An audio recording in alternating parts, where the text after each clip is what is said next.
사사 시대를 끝내고 왕정 국가를 이룩하는 그 과도기에서 사무엘은 마지막 사사이자 제사장으로서 섬겼던 사람입니다.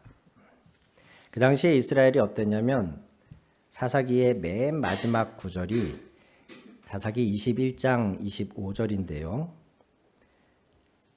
그때에 이스라엘의 왕이 없으므로 사람이 각기 자기 소견에 옳은 대로 행하였더라.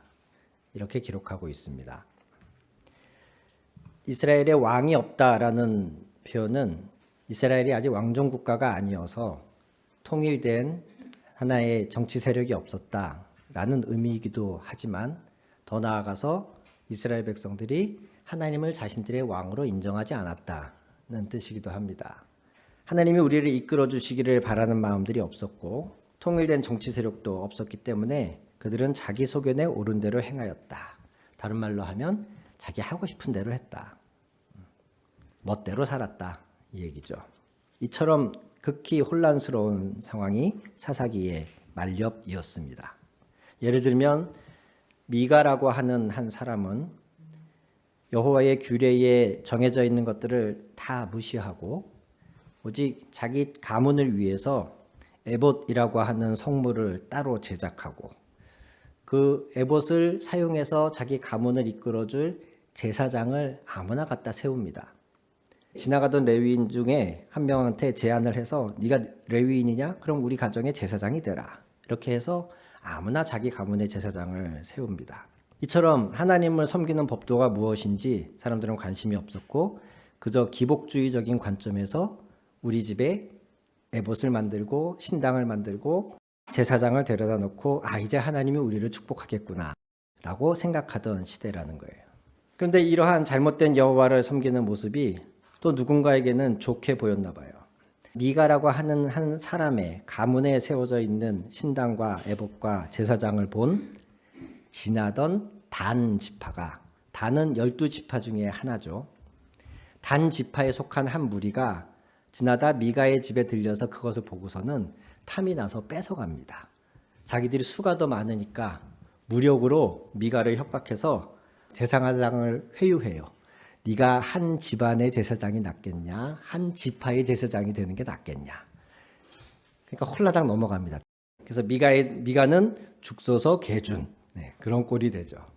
한 지파에 이르기까지 여호와 하나님을 섬기는 법도에 대해서 인지하지 못하고 있는 굉장히 혼란스러운 시대였어요.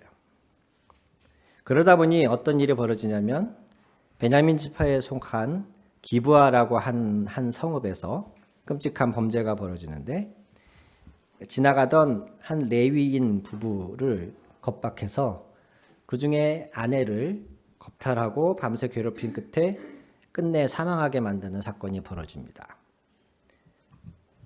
그러자 이 억울한 너무나 상처받은 레위인이 이 사실을 다른 모든 11지파, 이스라엘 11지파에게 이 사실을 알리고 이런 끔찍한 일을 저지른 기브아 성읍을 가만 내버려둬서는 안 된다 라고 말합니다.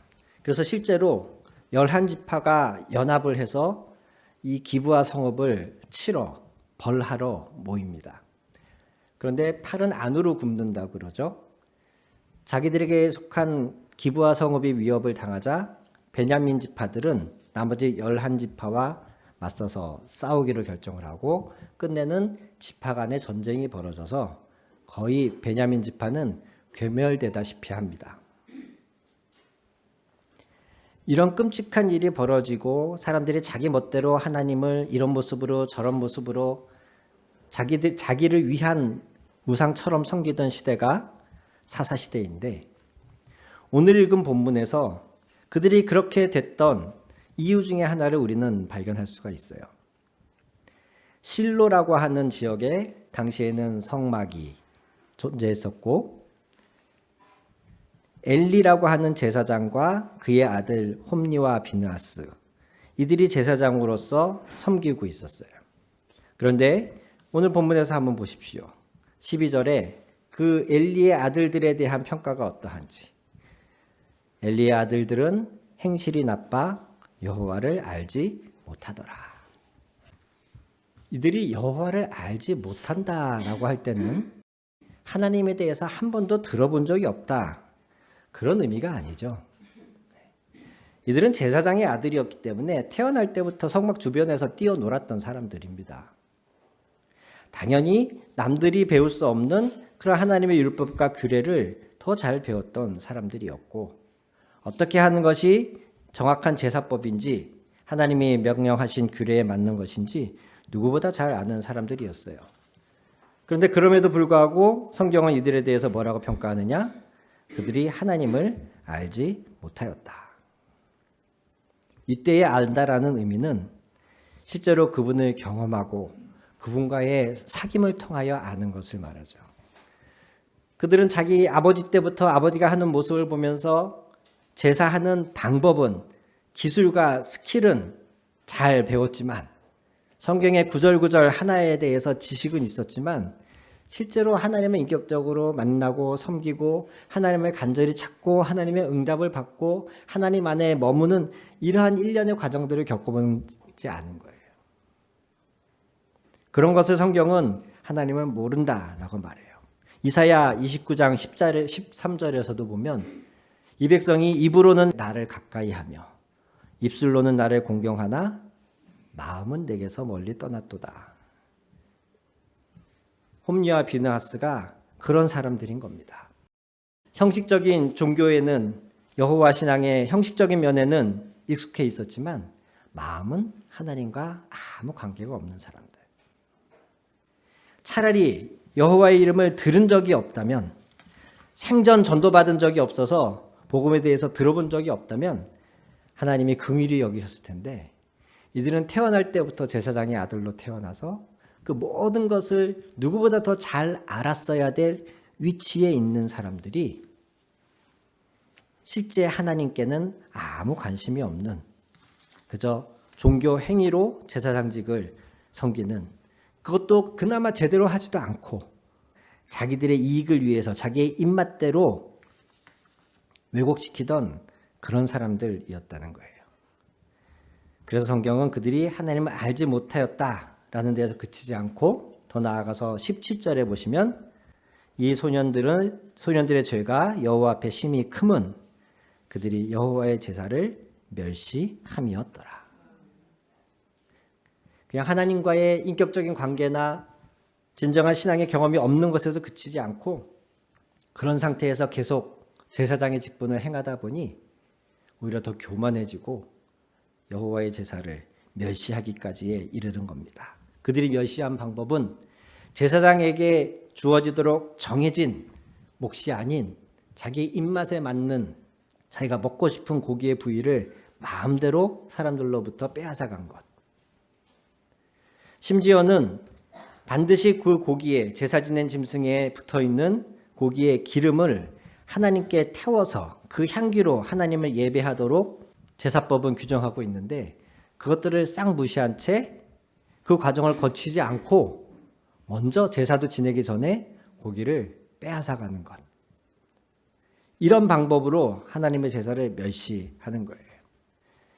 요즘은 그런 것이 별로 없습니다만 과거에는 어른들하고 같이 식사를 하면, 할아버지하고 같이 식사를 하는데 손주가 먼저 젓가락을 들었다 그러면 되게 혼났죠.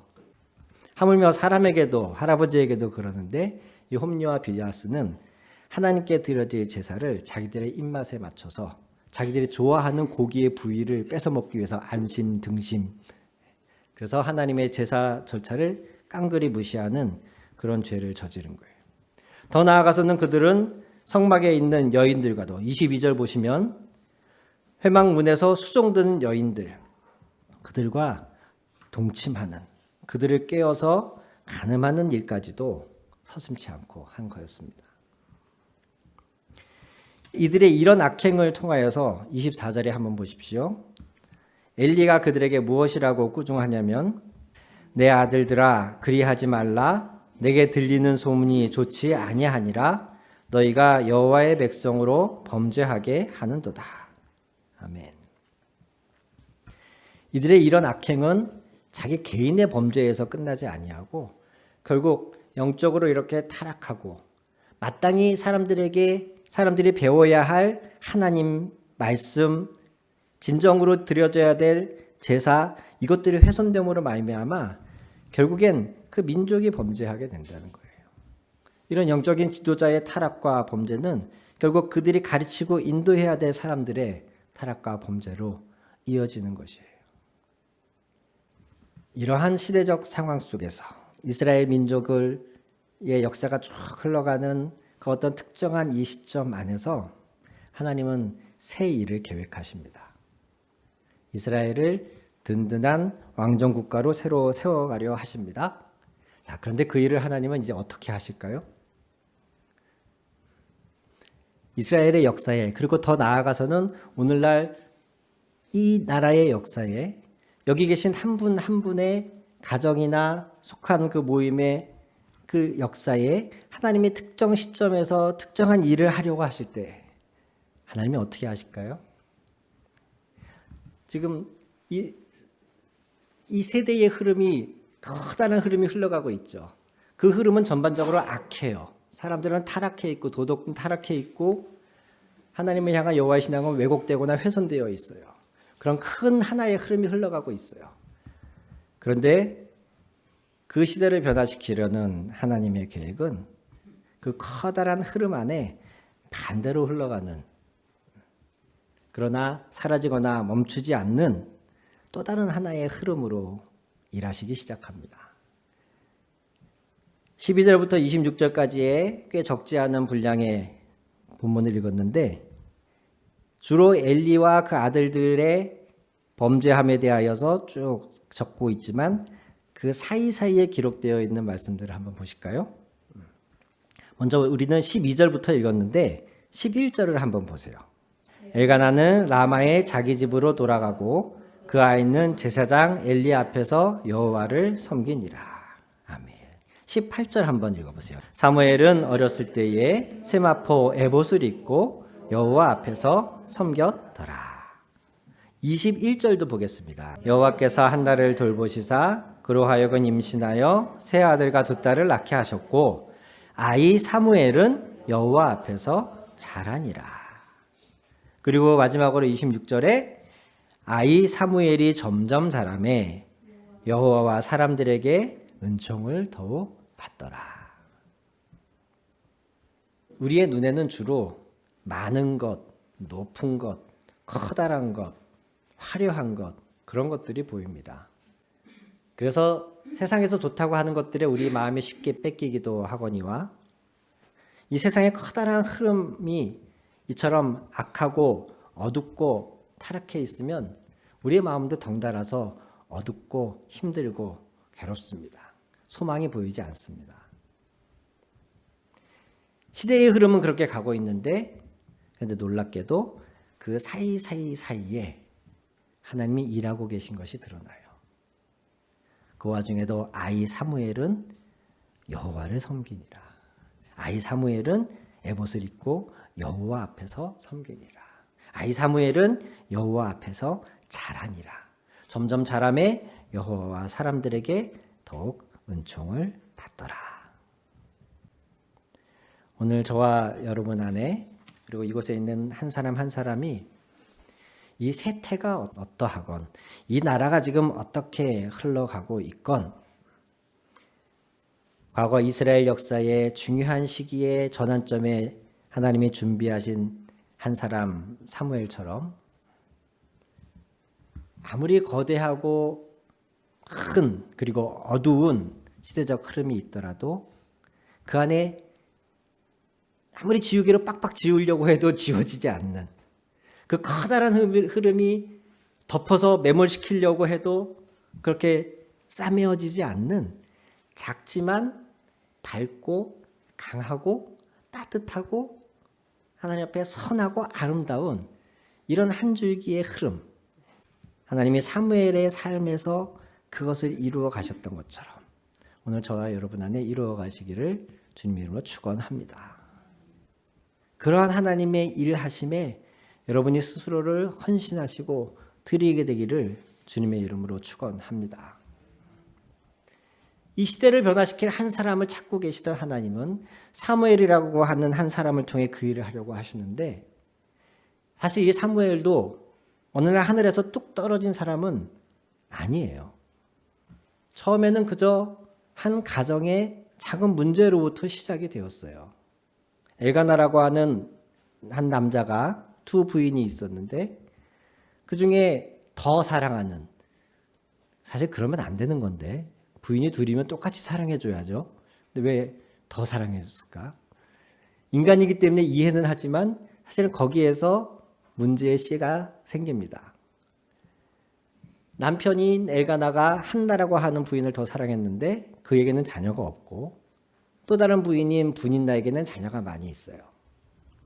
분인나의 입장에서는 자기가 아이도 많이 낳았는데 자기 남편이 한나만 더 사랑한단 말이에요. 얼마나 시샘이 나겠습니까?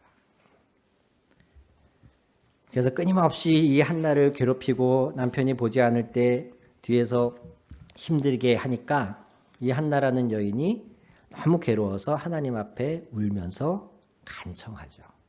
하나님, 저에게도 아이를 주십시오. 그 간절함이 더 간절해지고 더 간절해지다 보니까 나중엔 어떻게까지 기도하느냐? 하나님이 저에게 아이를 주시면 제가 그 아이를 하나님께 바치겠습니다. 여기에서부터 사무엘이라고 하는 한 사람이 준비되기 시작한 겁니다. 엄밀히 말하면 하나님은 하나님의 일을 하시기 위해서 한 사람을 찾으시는데, 사실 그 사람을 만들고 그 사람이 하나님을 쓰시는 사람이 되기까지 그 사람을 지어가는 사람도 하나님이시라는 거예요.